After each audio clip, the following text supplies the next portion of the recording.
शिवसेना आमदार प्रताप सरनाईक यांनी नागरिकांसाठी महत्त्वाची माहिती दिली आहे. तो टोल नाका पुढे सरकवण्यात येणार असल्याचं त्यांनी जाहीर केलं.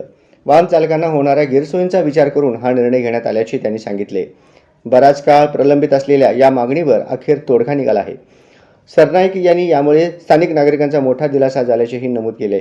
वाहतूक कोंडी आणि अतिरिक्त आर्थिक भार टाळण्यासाठी हा बदल उपयुक्त ठरणार असल्याचं त्यांनी स्पष्ट केलं.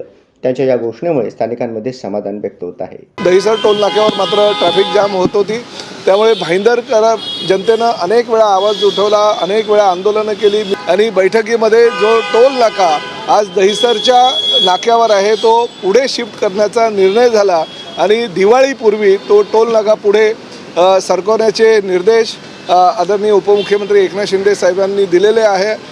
टोल नाका दहिसर चेक नाक्यावरनं पुढे म्हणजे ठाण्याकडे जात असताना घोडबंदर गाव संपल्यानंतर एक जो वर्सोवा ब्रिज चालू होतो त्या ब्रिजच्या अलीकडे हा असणार. त्या ठिकाणी जागाही नॅशनल हायवेची भरपूर मोठ्या प्रमाणात आहे. नॅशनल हायवे ऑथॉरिटी केंद्रीय दळणवळण मंत्री आदरणीय नितीनजी गडकरी यांच्याकडे तो एक आठवड्यात पुढे पाठवतील.